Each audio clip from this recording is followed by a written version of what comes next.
Jangan salah Pak, Iran punya taktik paling besar dan paling kuat Pak, yang bisa menaklukkan. Ketakutan mereka terhadap Iran tinggi. Iran itu bisa menutupi gerakan agama mereka.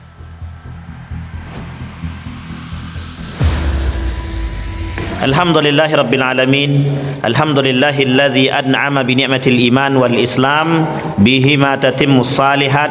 Asyhadu an la ilaha illallah wahdahu la syarikalah wa asyhadu anna Muhammadan abduhu wa rasuluh la nabiyya ba'd. Puji syukur kehadirat Allah atas limpahan rahmat dengan mengucapkan alhamdulillah Rabbil Alamin. Berselawat kepada Nabi dengan mengucapkan Allahumma salli ala Muhammad wa ala ali Muhammad fil alamin innaka Hamidum Majid. Ya ayyuhalladzina amanu taqullaha wa qulu qawlan sadida yuslih lakum a'malakum wa yaghfir lakum dhunubakum wa may yuti'illaha wa rasulahu faqad faza fawzan 'azima. Mudah-mudahan Bapak Ibu sekalian yang berbahagia, di malam hari ini Allah limpahkan rahmat dan karunia-Nya kepada kita semua. Allah berkahi kita, Allah jadikan kita orang-orang yang saleh dan saleha, anak-anak yang saleh dan saleha. Allah jadikan kita selalu datang dan taat kepada Allah, selalu jadi orang-orang yang bertakwa kepada Allah. Amin ya rabbal alamin. Baik Bapak Ibu sekalian yang berbahagia, di malam hari ini atau di maghrib ini kita akan mencoba mengkaji bersama. Sebenarnya bahasa reinkarnasi Syiah ini bahasa buat-buatan aja, tapi lebih tepatnya Syiah gaya baru namanya. Jadi Syiah gaya baru ini itu sebenarnya tidak bisa ditinjau dari nama, karena memang tidak ada yang menamakan Syiah reinkarnasi. Tapi Syiah gaya baru pun tak ada. Artinya adalah Syiah itu berkembang. Syiah itu berkembang. InsyaAllah dalam pembahasan ini kita tidak keluar jauh dari negara Republik Indonesia. Betapa pesatnya perkembangan Syiah di Indonesia ini, sehingga perlu adanya antisipasi daripada penyimpangan-penyimpangan yang mereka lakukan, yang dilakukan oleh kelompok Syiah. Dan ini Bapak Ibu sekalian yang berbahagia, saya membawa satu buku, dan ini penelitian langsung dari Litbang, Lembaga Penelitian dan Pengkajian, kemudian dari Lembaga Penelitian dan Pengkajian Islam. Tentang apa? Tentang Syiah, kesesatan Syiah. Nanti baru kemudian kita lihat bagaimana fatwa MUI. MUI menuliskan satu buku, judul bukunya, dan buku ini buku yang paling fenomenal bagi Majelis Ulama Indonesia mengenal dan mewaspadai penyimpangan Syiah yang langsung diangkat oleh Majelis Ulama Indonesia. Bapak Ibu sekalian yang berbahagia, Syiah pernah menyebarkan buku di Indonesia ini dengan judul Mazhab Buku Putih Syiah. Namanya Buku Putih Mazhab Syiah. Jadi kalau Bapak Ibu pegang buku ini, itu sebenarnya buku yang cukup berpengaruh Ahlul Bait di Indonesia.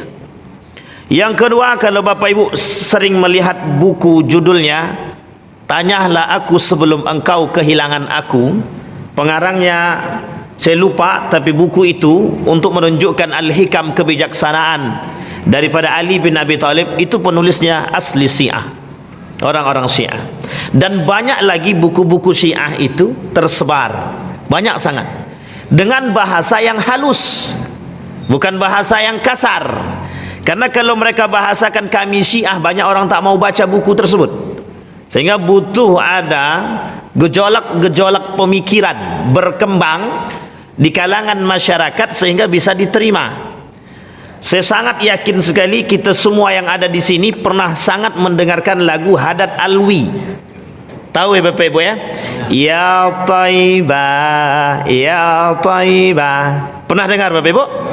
Ya Dawalayana. Dalam lagu ini itu ada 3 sahabat Nabi yang tidak dimasukkan dalam teks yang asli. InsyaAllah di pertemuan yang akan datang akan kita coba angkat kaji itu dalam teks tersebut, apa yang mereka hilangkan. Itu yang pertama. Yang kedua, dalam lagu yang sama, Anna Madinatul Ilmi huwa aliyu babuha. Pernah dengar ya Bapak Ibu ya? Syiah. Jadi itu menunjukkan kehebatan Ali dalam satu bahasa.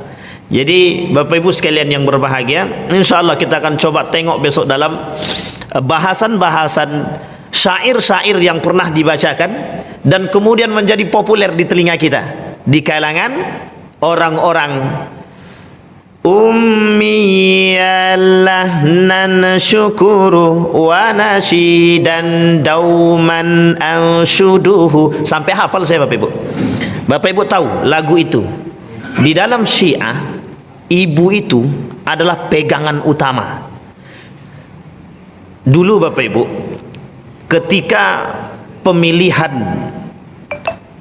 wali kota Solo kalau saya tak salah, ada satu berita yang unik ketika itu Bapak Ibu. Ada gambar di berita itu seorang calon pemimpin, ini calon baru, itu mencium air kaki seorang wanita dari seorang pemuka, termasuklah pemuka partai ketika itu air kakinya diminum karena dianggap, nah di dalam Syiah ibu itu adalah wanita yang suci sebenarnya dalam semua, tetapi ada hal yang dimaksud dalam satu tradisi. Yang saya maksud adalah kita ingin angkat tradisinya. Ada tradisi di mana air kaki itu kemudian diminum, dan itu pernah terjadi dalam beberapa tradisi, dan ternyata itu bagian daripada tradisi Syiah. Bagaimana cara mereka mensucikan seorang ibu. Tak ada salahkah ketika kita ingin mensucikan seorang wanita ibu? Itu memang dalam ajaran kita penting. Dalam ajaran Islam orang tua itu nomor 2 setelah Allah dan Rasulnya. Tak ada kalimat yang lain ketika Allah menggandeng kalimat itu dengan Allah dan Rasulnya, kemudian langsung kepada orang tua. Jadi tingkat derajat orang tua tinggi, tetapi ada tradisi-tradisi yang kemudian mohon maaf dianggap menyimpang. Insya Allah mudah-mudahan di pertemuan yang akan datang akan kita coba sampaikan penyimpangan-penyimpangan dalam aspek tradisi, biar nanti tak ada salah paham. Tapi sebenarnya memang kalau itu disampaikan takutnya banyak tersinggung, karena memang ada beberapa tradisi itu memang ada yang dimasuki oleh tradisi-tradisi Syiah.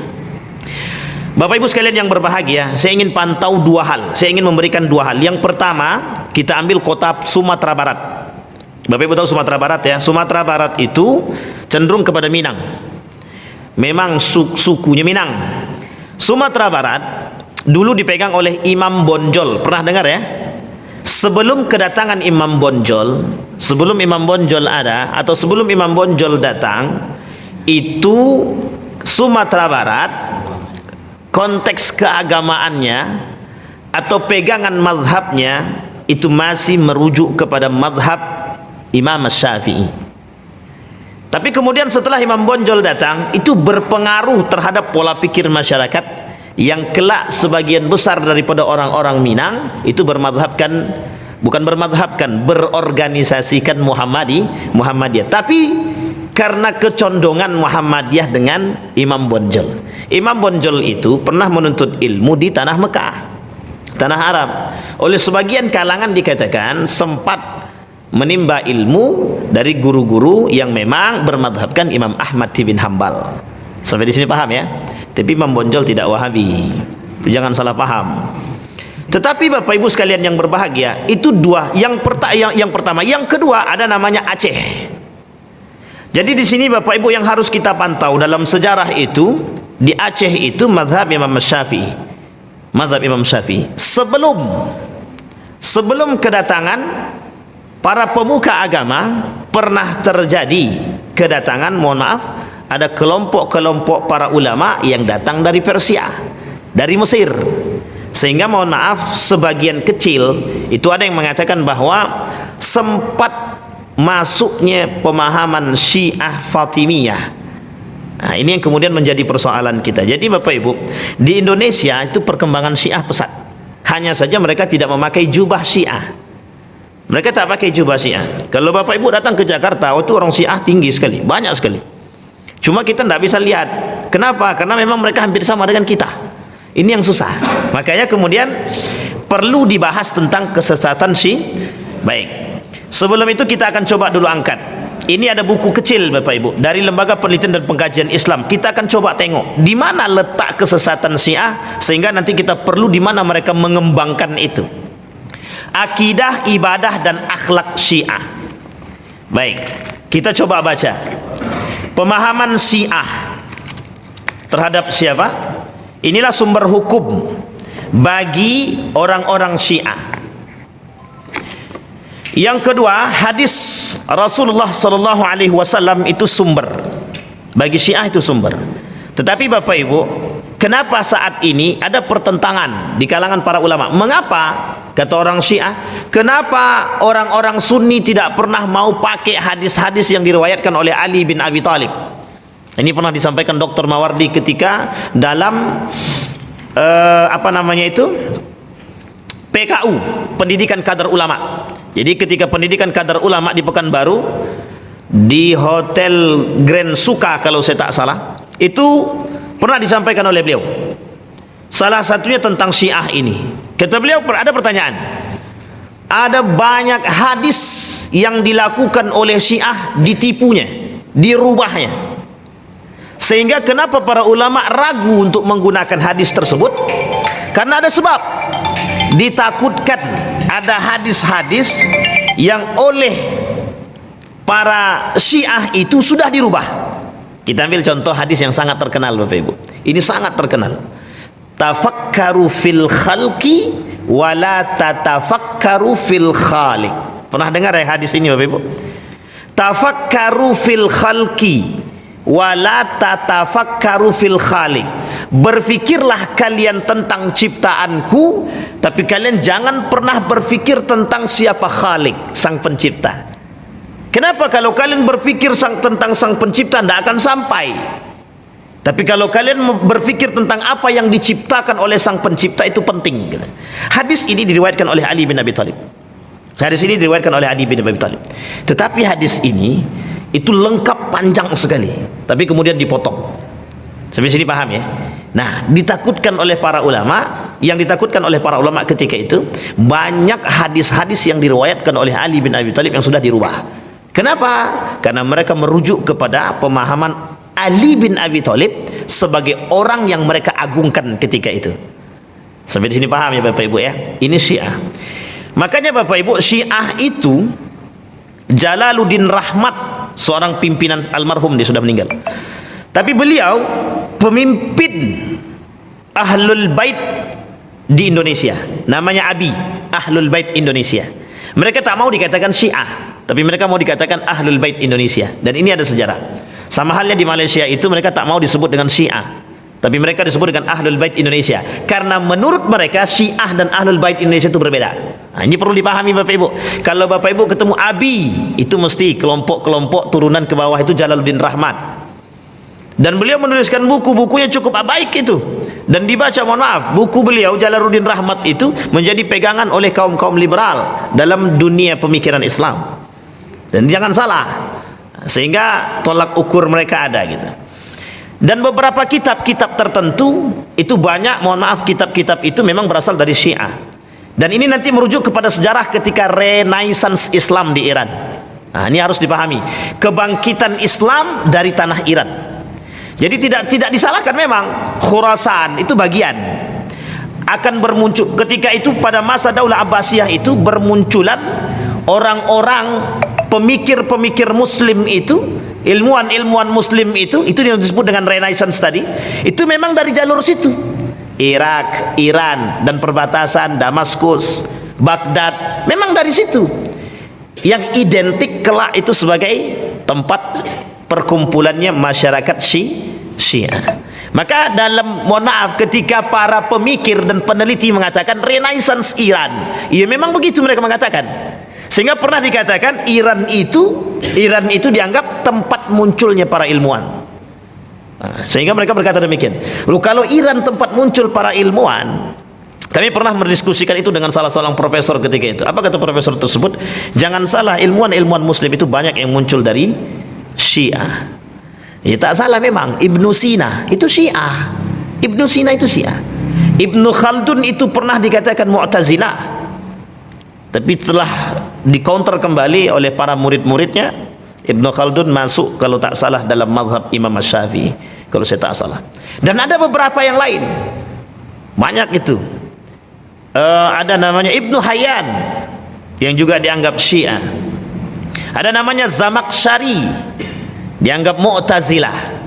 Dan ini ilmuwan-ilmuwan ini bermunculan dari perbatasan-perbatasan antara Iran, Irak, Baghdad, Damaskus. Ya, coba bayangkan Bapak Ibu, tak salah kah? Tak salah ketika mereka mengatakan. Sehingga musuh terberat dalam orientalis itu yang paling berat memang Iran. Mereka bisa bahasa Inggris, mereka bisa bahasa Arab, mereka bisa baca kitab, dan mereka punya kunci. Apa kuncinya? Renaissance Islam tadi yang mereka sebut dari tempat mereka. Sehingga muncul beberapa tulisan itu dari para peneliti itu, salah satunya mereka mengatakan kemunculan para ilmuwan muslim dari Iran. Disebutlah dengan Renaissance of Islam in Iran. Munculnya para ilmuwan muslim di Iran. Nah, baik. Bagi mereka Bapak Ibu, kenapa Syiah ini oleh Majelis Ulama Indonesia itu kemudian disesatkan? Majelis Ulama Indonesia baru-baru ini mengeluarkan maklumat. Apa maklumatnya?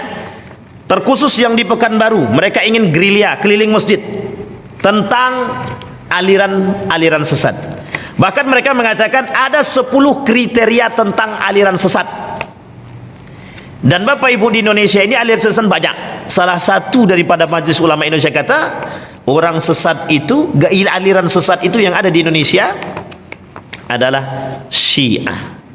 Baik, kita baca dulu 10 kriteria tersebut. Kita tak kaji, kita tidak menjadi Majelis Ulama Indonesia, tapi kita cuma sampaikan kriteria. Yang pertama, mengingkari salah satu dari rukun iman yang 6 dan rukun Islam yang 5. Syiah dulu sudah kita sampaikan di sini. Banyak sekali baginya. Dalam pandangan Syekh Hasim Al-Asy'ari 20 Syiah itu. Yang paling tinggi itu Rafidah. Dia ada Syiah Rafidah, Zaidiyah, kemudian Fatimiyah, dan terus Ja'fariyah, dan sampai ke bawah itu. Dan Syiah ini banyak. Sehingga ketika ditanya, seorang profesor ditanya oleh muridnya, Prof, dia kebetulan Majelis Ulama Indonesia, bagaimana pandangan Prof tentang Syiah? Beliau mengatakan Syiah itu terbagi 4, kata beliau. Yang pertama, Syiah yang tidak mau mengakui dirinya Islam, tapi mereka kata Syiah. Ini kelak muncul yang disebut dengan kafir sesat, dihakimi kafir sesat. Dan ini kelak yang akan memunculkan yang disebut dengan Syiah ortodoks. Nah, ini nanti yang mau kita kaji. Namanya Syiah gaya baru tadi di situ. Kelompok-kelompok Syiah yang bermunculan tapi disebut dengan ortodoks, namanya Syiah ortodoks. Jadi bukan hanya Kristen ortodoks Syria saja, tapi ada namanya Syiah ortodoks dari kelompok ini. Yang kedua, ada Syiah, kata beliau ini, kata profesor tersebut, ada Syiah tapi mereka tidak mereka Syiah tapi mereka percaya kepada Imam 12. Jadi Imam 12 ini maksum bagi mereka. Pada yang nomor 2 ini, kata profesor tadi, mereka tidak kafir tapi mereka sesat. Nomor 2, mereka tidak kafir tapi mereka sesat. Jadi kalau tak kafir tapi sesat itu kan susah mentafsirkannya. Bisa Bapak Ibu tafsirkan kafir tapi tak sesat? Kenapa kafir tapi tak sesat? Saya tanya, Prof, apa maksudnya kafir tapi tak sesat? Ini Profesor Dr. Haji Yunahar Ilyas, Majelis Ulama Indonesia Pusat, Wakil Ketua Umum. Apa kata beliau? Kafir tapi tak sesat itu, dia percaya sama Allah. Dia percaya sama Allah yang satu, tak mungkin kita kafirkan. Dia percaya kepada Nabi Muhammad, cuma dia nambah lagi, ada yang lebih maksum daripada Nabi Muhammad, kata dia. Apa itu? Imam 12. Jadi perkataan Imam 12 itu perkataan paling tertinggi saat ini bagi mereka. Jadi kalau misal seorang pemimpin ingin memutuskan sesuatu, itu harus dikembalikan kepada Imam 12 dulu. Kalau kata Imam 12 oke, kalau enggak. Nah, begitu Pak. Dan itu sulit. Kalau salah kata Imam 12 salah, kalau betul kata Imam 12 betul. Itu yang pertama. Yang kedua. Kemudian ada yang ketiga. Yang ketiga itu mereka sudah percaya kepada Imam 12, tapi kemudian mereka juga menjelek-jelekkan para sahabat. Dia caci maki sahabat-sahabat Nabi, terkhusus yang ketika itu ikut berperang bersama Ali dengan Muawiyah dan Aisyah. Jadi pada perang Siffin dan perang Jamal itu adalah perang yang paling mereka benci. Jadi Karbala tidak mereka benci, yang mereka benci cuma dua, perang Siffin, perang Jamal. Karena kebencian mereka terhadap Ali bin Abi Thalib dan beserta pengikutnya itu, kemudian bukan kebencian mereka terhadap barisan yang keluar dari Ali dan barisan yang memerangi Ali bin Abi Thalib, yang ketika itu mohon maaf ada istri Nabi yang disebut dengan Siti Aisyah. Itu berat tuh Pak. Mereka benci sebenci-bencinya itu, sampai mohon maaf mereka berani katakan mohon maaf itu dengan samakan istri Nabi dengan binatang. Itu Ummul Mukminin. Bayangkan Bapak Ibu, sampai mereka berani itu mencaci maki Ali bin Abi Thalib, Abu Bakr Siddiq, Umar bin Al-Khattab, Uthman bin Al-Affan. Saya pernah ceritakan kalau tak salah di sini tahun 2015, kalau tidak tahun 2015 berarti tahun 2016. Itu di Bengkulu, itu ada buku ajar yang di dalam buku ajar tersebut ada gambar para sahabat itu, nama-nama para sahabat itu digambari gambar babi. Wah, itu sadis Bapak Ibu, sadis. Itu ajaran dalam buku ajar. Itu mungkin kecolongan, kalau bahasa kita itu nama mungkin kecolongan, mungkin. Tapi saya tak kata mungkin. Kenapa saya bilang saya tak kata mungkin? Karena buku itu tidak bisa sembarangan terbit begitu saja, mesti ada yang mengecek buku tersebut. Tapi kok bisa kecolongan? Ini yang kemudian menjadi persoalan kita hari ini Bapak Ibu. Sehingga kita butuh orang-orang yang betul-betul mengerti tentang sejarah. Dan Syiah termasuk orang-orang yang ikut mendistorsi sejarah, termasuk pada masalah sejarah kebudayaan Islam. Ini harus hati-hati Bapak Ibu. Maka kalau dapat buku dari Kemenak itu, coba dulu ditengok, ditelaah, cari guru ngajinya, cari para asatid yang mengerti dalam bidang sejarah, coba sandingkan betul enggak. Karena banyak sejarah-sejarah itu mohon maaf yang dikaburkan, termasuk salah satunya pembunuh Siti Fatimah. Siapa yang mereka sebut? Pembunuh Siti Fatimah tersebut mereka sebut siapa? Abu Bakrin Siddiq, Umar bin Al-Khattab. Dan itu tertulis dalam kitabnya itu Thaqifah Bani Sa'idah. Itu tertulis dan disampaikan, mohon maaf, ketika itu disampaikan di salah satu tempat besar. Bayangkan, oleh seorang yang saat ini sudah meninggal, saya tak perlu sebut namanya. Sudah meninggal, dan beliau sampaikan, seorang profesor sampaikan itu di markas yang besar. Tetapi menjadi masalah adalah apa yang beliau sampaikan adalah itu terindikasi kepada pemahaman Syiah. Kenapa saya katakan terindikasi? Karena dia kata bahwa Abu Bakar dan Umar bin Al-Khattab ikut membunuh Siti Fatimah. Jadi ketika mereka datang ke rumah Siti Fatimah setelah pemilihan Nabi meninggal, mereka lakukan musyawarah pemilihan, terpilihlah Abu Bakar Siddiq, dan Umar bin Khattab mengajak Abu Bakar untuk datang ke rumah Ali bin Abi Thalib, ke rumah Fatimah yang berada di sebelah kanan dari Masjid Nabawi. Apa kata mereka? Mereka minta Ali dan Fatimah untuk berbaiat kepada Abu Bakar. Tapi Ali tak mau. Bukan tak mau, orang sedang berduka, tidak mungkin dipaksakan untuk berbaiat. Tapi dalam bahasan buku mereka, dalam kitab Thaqifah tersebut, apa mereka kata? Ditendanglah oleh Umar pintu tersebut sampai copot, sampai mengena kepala daripada Fatimah, kemudian terjatuh Fatimah, kemudian pintu tersebut menimpa Fatimah, diinjaklah oleh Umar bin Khattab, dan mohon maaf, meninggallah Fatimah ketika itu. Artinya Bapak Ibu, itu fitnah terbesar yang dilakukan oleh Syiah. Bapak Ibu kalau kata ini, Bapak Ibu tanya cerita ini sama Syiah, mereka akan jawab, tak mungkin, tak mungkin kami membuat demikian. Itu tak mungkin, itu takiyahnya mereka, itu pasti begitu. Tetapi dalam kitab Thaqifah begitu, dan itu terang. Setelah profesor tersebut berkata, saya cari referensi itu, kebetulan saya punya buku tersebut. Memang ada beberapa buku yang saya punya.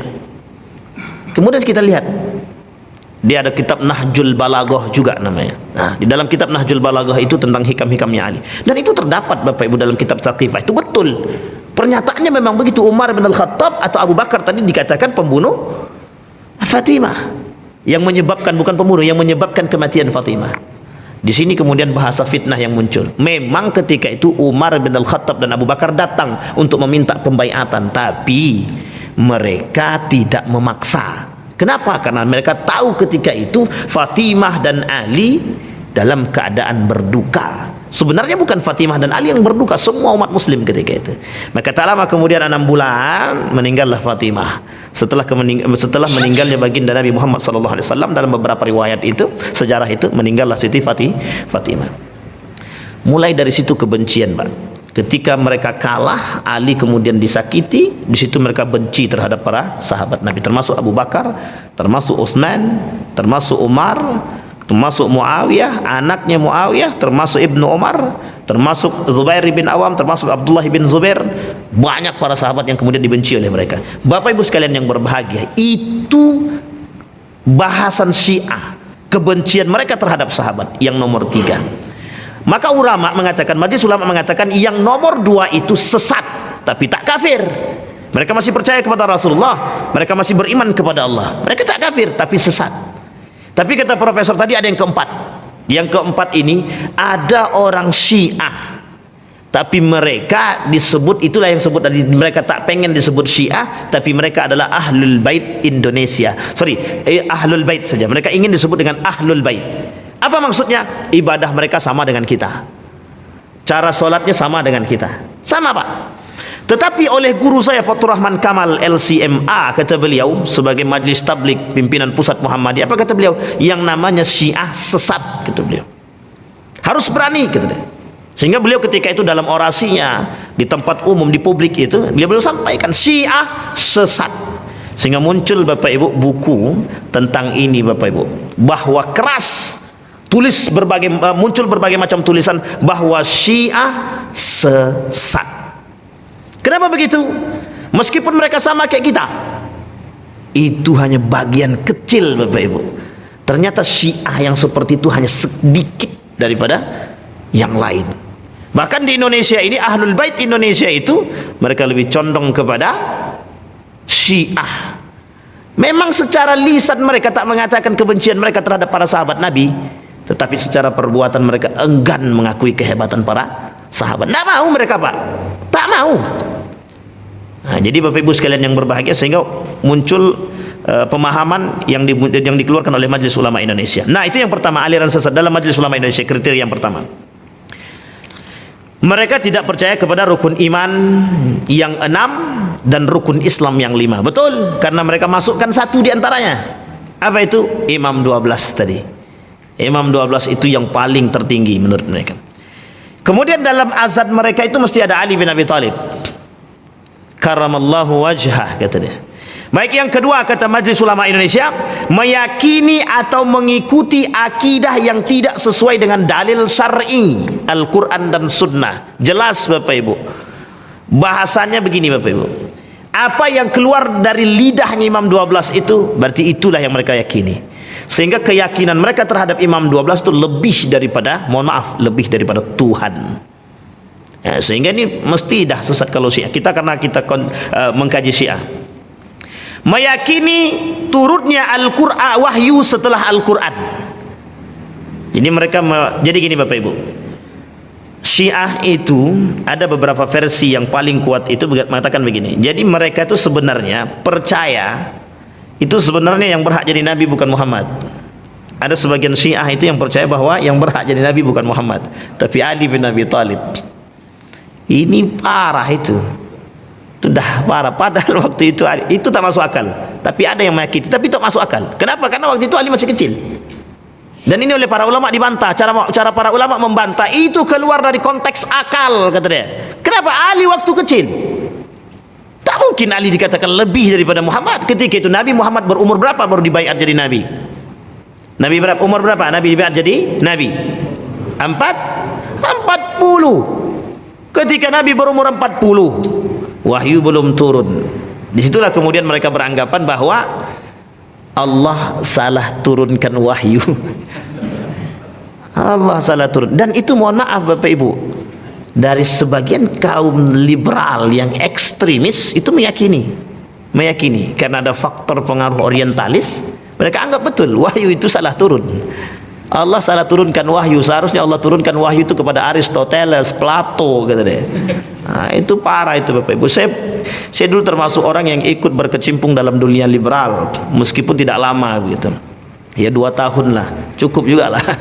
Saya juga pernah mengikuti, sempat saya ikut beberapa diskusi itu dengan teman-teman Syiah. Jadi di Yogyakarta itu ada tempat khusus namanya Rausan Fikr namanya. Rausan Fikr itu tempat kumpulan teman-teman yang ingin mempelajari filsafat Syiah. Yang tak kuat iman tak usah ikut. Kalau kuat iman masuklah.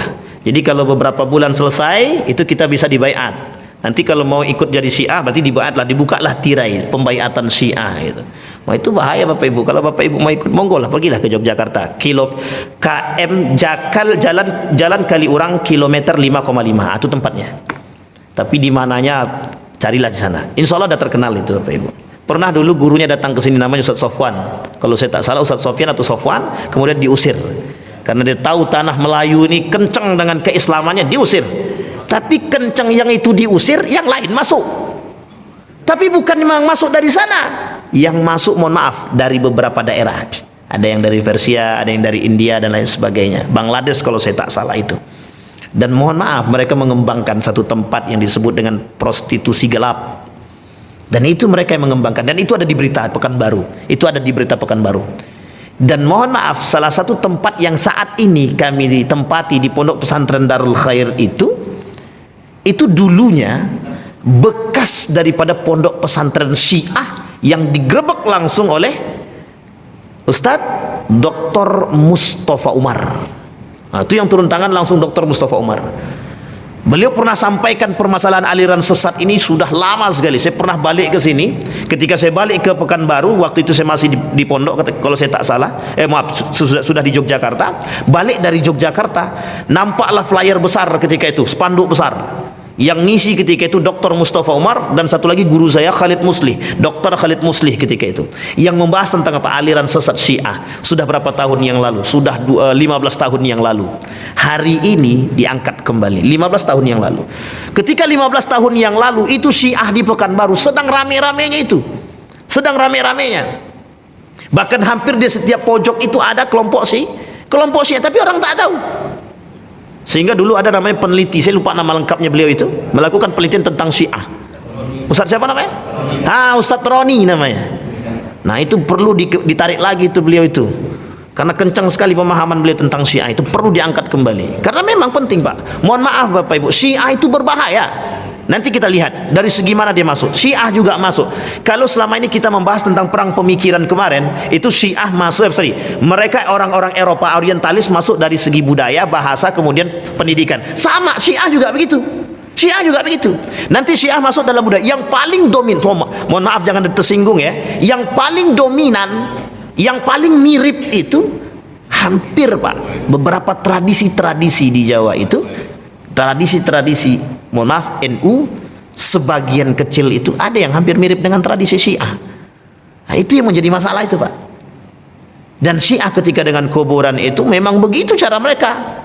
Bagaimana cara mereka, mohon maaf, cara mereka menghiasi. Ada judul film itu betul-betul bagus, judul filmnya itu DK, kalau bahasanya DK, yang diperankan oleh Salman Khan, Sahrul Khan, satu lagi Amir Khan. Itu boleh tengok.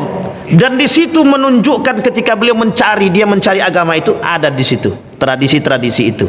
Dan salah satu tradisinya adalah pemujaan kuburan. Dan tradisi pemujaan kuburan itu dilakukan oleh Syiah. Kapan? Asyura. Kapan itu Asyura? 10 ini Pak. Kalah kemarin. Apa tradisinya? Pemujaan kuburan terhadap Al-Husain. Siapa dia? Cucu baginda Nabi Muhammad sallallahu alaihi wasallam. Turun ke bawah Ja'far, turun ke bawah ada Ali bin Ja'far, turun ke bawah Ja'far Shadiq dan lain sebagainya Pak. Dan itu kuburan-kuburan mereka itu sangat-sangat dimuliakan. Jangan salah Bapak Ibu. Dan itu tradisi mereka.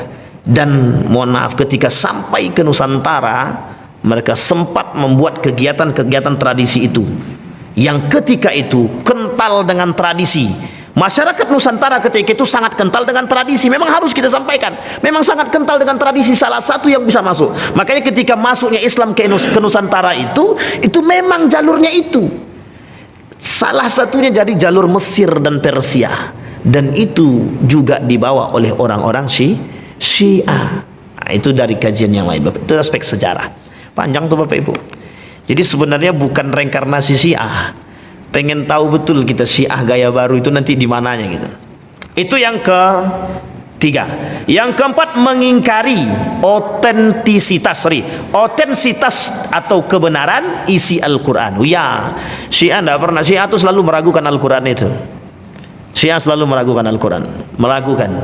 Mereka sangat meragukan. Jadi ketika mereka, saya dulu pernah punya pengalaman berdebat dengan Syiah waktu di Malaysia itu. Wah, itu unik Bapak Ibu. Teman-teman Syiah ini orangnya cerdas. Mereka nggak mau berdebat tentang ibadah, bagaimana sholat itu mereka nggak mau. Tapi mereka maunya berdebat tentang filsafatnya. Nah, ini yang susah di sini Bapak Ibu. Ada Hallaj, ada kemudian saya lupa, sudah lama tak mempelajari kembali. Itu ada namanya Hallaj, itu juga kuat itu Bapak Ibu. Paham mereka.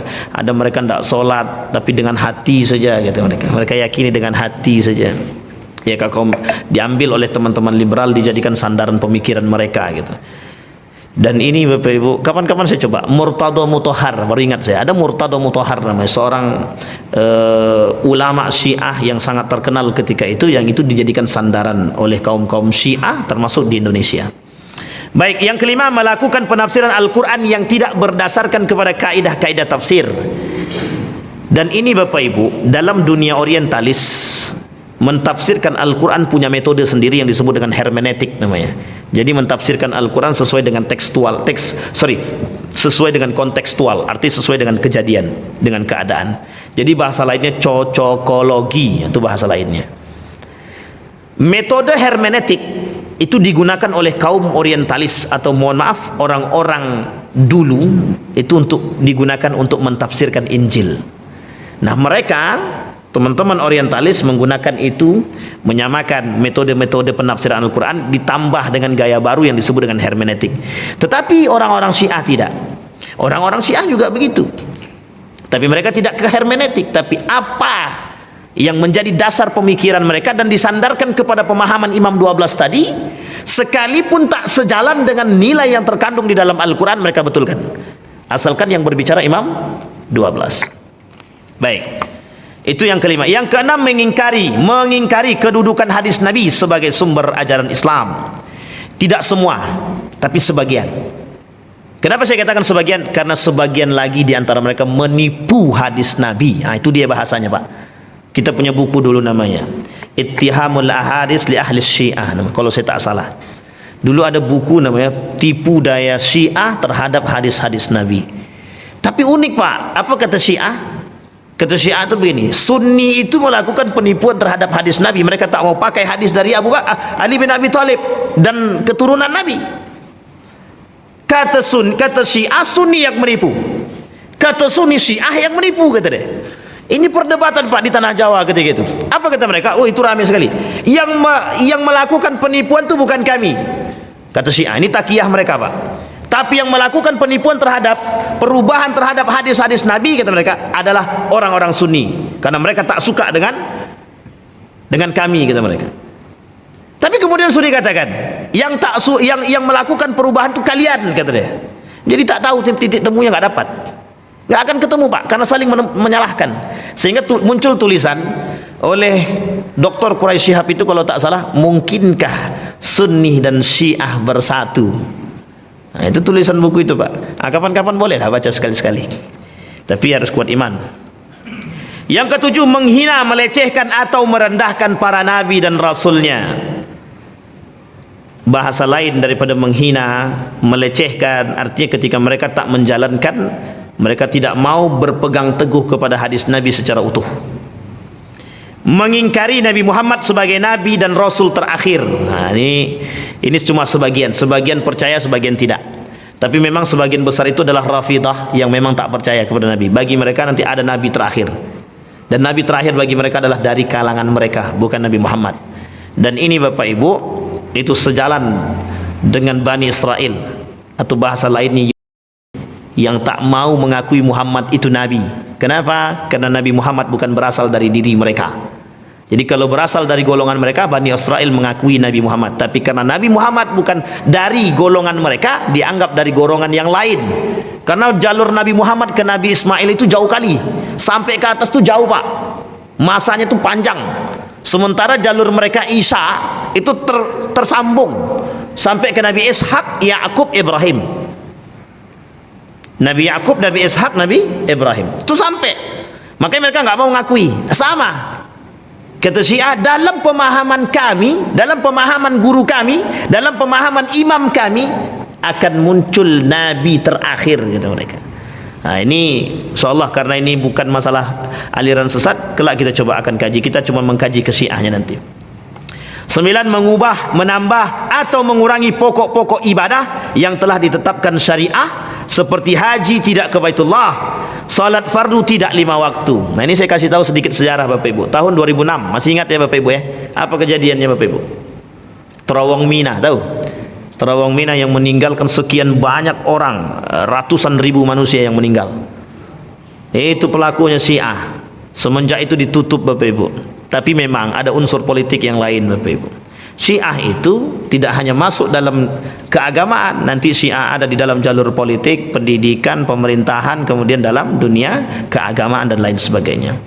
Syiah ini berat Bapak Ibu, karena di Syiah ini munafiknya minta ampun. Makanya dikatakan musuh paling berat itu 2. Kalau tak Khawarij ya Syiah, kalau tak Khawarij ya Syiah. Nah, Khawarij ini Bapak Ibu dulu, kalau sekarang neo Khawarij namanya. Maka Syiah, kenapa Syiah itu dianggap berat? Karena mereka itu bersilat lidah, sangat pandai bersilat lidah, sangat pandai bersilat lidah.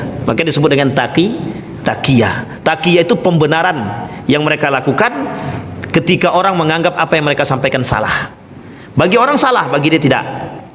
Artinya ketika mereka melakukan kesalahan, nanti mereka akan melakukan pembenaran terhadap kesalahan tersebut. Terakhir, yang nomor 10, mengkafirkan sesama muslim tanpa dalil syariah, seperti mengkafirkan muslim hanya karena bukan kelompoknya. Ya, dulu juga Syiah begitu. Dulu yang dilakukan oleh kelompok-kelompok Syiah itu muncul ketika masa kepemimpinan, bukan masa kepemimpinan, ketika terbunuhnya Al-Husain.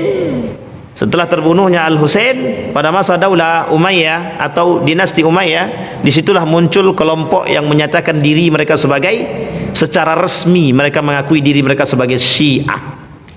Padahal anak-anak Nabi tak pernah mengaku diri mereka Syiah, tak pernah. Tetapi mereka hanya pada aspek pengikut asabiyah kepada Ali bin Abi Thalib. Cintanya begitu. Tapi ketika terbunuhnya Al-Husain, disitulah munculnya politik mereka. Mereka masuk dalam jalur politik karena kebencian mereka. Sehingga bagi mereka itu adalah bagaimana kemudian menaklukkan dunia ini dengan pemahaman yang betul menurut mereka, yang dikembalikan kepada Ali bin Abi Thalib. Karena begini dasarnya Bapak Ibu, ketika Nabi berkata kepada Ali, yang mencintai Ali maka mereka sudah mencintaiku. Maula ya Ali, kalimatnya Maula ya Ali, kata Nabi, barang siapa yang mencintai Ali maka dia sudah mencintaiku. Dianggaplah oleh mereka kaum Syiah tadi, orang yang berhak menjadi pemimpin setelah baginda Nabi Muhammad SAW bukan Abu Bakar, tetapi adalah Ali bin Abi Thalib. Sekarang itu difilmkan, judul filmnya Ali bin Abi Thalib, boleh dicek. Film itu judulnya Ali bin Abi Thalib, pembuatnya Syiah. Cari yang filmnya berbahasa Arab. Kalau bahasa Indonesia saya tak yakin, tapi kalau dalam bahasa Arab itu asli dan original yang buat film itu adalah Syiah. Ada namanya Mukhtar Nameh, panglima handal ketika itu yang buat filmnya juga Syiah, karena mereka berkaitan tentang film Syiah ketika itu. Sampai di sini paham ya Bapak Ibu?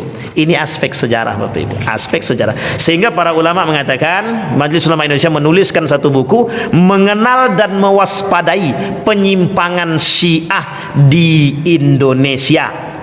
Dilengkapi pernyataan ulama-ulama besar Indonesia. Hadratus Syekh Hasim Al-Asy'ari yang kitabnya pernah kita bahas di sini, itu kitabnya Risalah Ahlus Sunnah wal Jamaah tentang 73 golongan yang terpecah. Muslim terbagi kepada 73 golongan, satu yang selamat, 72-nya tidak selamat atau finnar. Salah satu diantaranya adalah Syiah, yang Syiah terbagi menjadi 20 bagian, kata Syekh Hasim Al-Asy'ari. 20 bagian. Satu diantaranya Syiah Rafidah. Kalau dulu yang di Jawa itu mereka mengakui bukan Syiah Rafidah, tapi mereka mengakui Syiah Fatimiyah. Sama halnya ketika Anda bertanya, Bapak Ibu bertanya kepada, mohon maaf, Haddad Alwi yang oleh sebagian kalangan disebut dia berasal dari Syiah Fatimiyah, bukan Syiah Rafidah.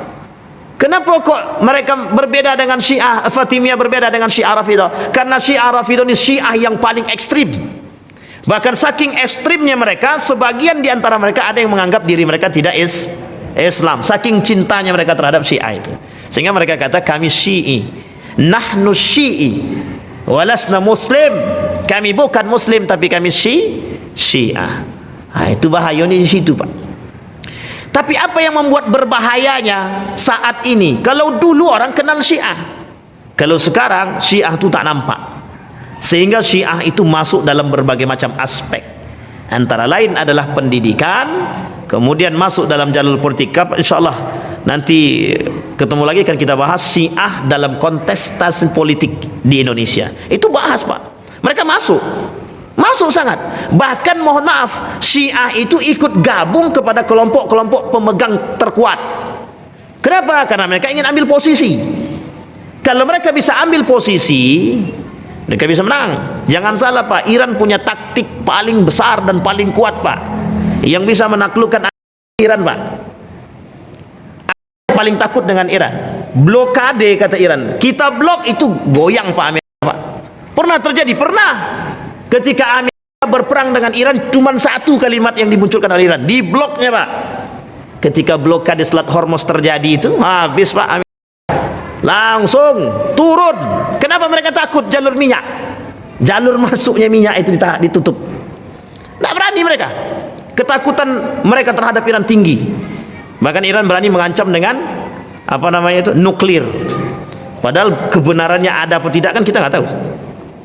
Tapi sebagian meyakini ada, sebagian tidak. Di situ, Pak, kekuatan Iran, Pak. Makanya mohon maaf, Bapak Ibu, ketika hari-hari ini itu kan banyak bermunculan bahwa Iran membantu Palestina. Betul ya? Iran membantu Palestina. Jangan dipahami dari segi politiknya. Kalau Bapak pahami dari segi politiknya, maka kita habis, Bapak Ibu. Tapi pahami dari jalur yang lain, biar kita bisa melihat Iran itu baik gitu. Tapi kalau kita paham dari segi politiknya, Bapak Ibu, tidak bisa, Bapak Ibu. Iran itu bisa menutupi gerakan agama mereka dengan gerak yang lain, Bapak Ibu. Ini kelebihan Iran, dan itu menjadi kekurangan kita hari ini, Bapak Ibu. Lawan kita begitu, iya. Itulah takiyah mereka yang paling besar. Dalam dunia pendidikan, Bapak Ibu, mohon maaf, dalam dunia pendidikan banyak sekali saat ini orang-orang Syiah yang masuk. Ada salah seorang guru besar, dan mereka saat ini menjadi dosen di salah satu universitas ternama di Indonesia. Saya tak perlu sebutkan nama universitasnya. Mereka gabung di situ jadi dosen, penulis buku handal, dan rata-rata buku-buku mereka itu dicetak di Mizan. Ini saya sebutkan langsung percetakannya, Mizan. Jadi hati-hati kalau beli buku yang cetakannya Mizan. Dan itu, Bapak Ibu, termasuk percetakan yang memang mencetak buku-buku Syiah. Sampai di sini paham ya, Bapak Ibu? Insya Allah kita akan lihat dari jalur mana saja. Bahkan Iran memegang media. Bahkan banyak film-film itu yang memang bermunculan oleh kelompok Syiah, termasuklah film-film tentang Islam. Maka hati-hati, Bapak Ibu, kalau mau melihat video-video Nabi, video-video tentang para sahabat-sahabat Nabi, tengok betul baik-baik. Nanti insya Allah saya coba kalkulasikan dulu yang mana saja channel-channel itu yang memang media-media itu yang memang terindikasi Syiah. Insya Allah kita akan sampaikan. Mudah-mudahan kita bisa tengokkan di dalam layar sehingga Bapak Ibu tahu, oh ini toh, kalau ini mesti Syiah. Insya Allah salah satunya Al-Manar, dan itu original Syiah, Bapak Ibu, original Syiah. Dan film-film tentang kenabian para sahabat itu banyak ditampilkan di situ, dan itu ternyata Syiah. Termasuklah saya waktu itu, Bapak Ibu, sangat senangnya saya tonton, Bapak Ibu, setiap yang muncul dari Al-Manar saya tonton. Ternyata setelah tahu para Syiah, nah itu bahayanya, Bapak Ibu. Salah satunya film siapa? Nabi Yusuf. Nabi Yusuf, tahu Bapak Ibu ya? Nabi Yusuf itu yang buat orang Syiah, karena dalam film tersebut masih banyak unsur-unsur yang tidak ditemukan dalam hadis-hadis Nabi, baik sahih maupun yang tidak sahih atau yang dhaif. Itu banyak, Bapak Ibu, kita temukan banyak. dan ternyata itu dibuat oleh Syiah, dan masih banyak ternyata garis Israiliyatnya. Artinya apa? Cerita-cerita yang mereka ambil dari cerita-cerita Israiliyat, cerita-cerita tipu daya dari kaum Bani Israel. Itu saja dari saya Bapak Ibu, mudah-mudahan bermanfaat. InsyaAllah kita lanjut di pertemuan yang akan datang tentang Syiah gaya baru dalam aspek budaya. InsyaAllah kita akan masuk dalam aspek budaya, kita akan masuk dalam aspek politik, kita akan masuk dalam aspek pendidikan. Setidaknya 3 itu dulu yang akan kita angkat. Kalau sudah nampak oleh kita, nanti akan kita sampaikan bagaimana cara Majelis Ulama Indonesia mengajak kita mengantisipasi itu dalam pola pemikiran atau dalam pola takiyahnya kelompok-kelompok Syiah yang ada di zaman modern. InsyaAllah mudah-mudahan bermanfaat bagi kita semua. Fa'tabiru ya ulil absar la'allakum tuflihun. Assalamualaikum warahmatullahi wabarakatuh.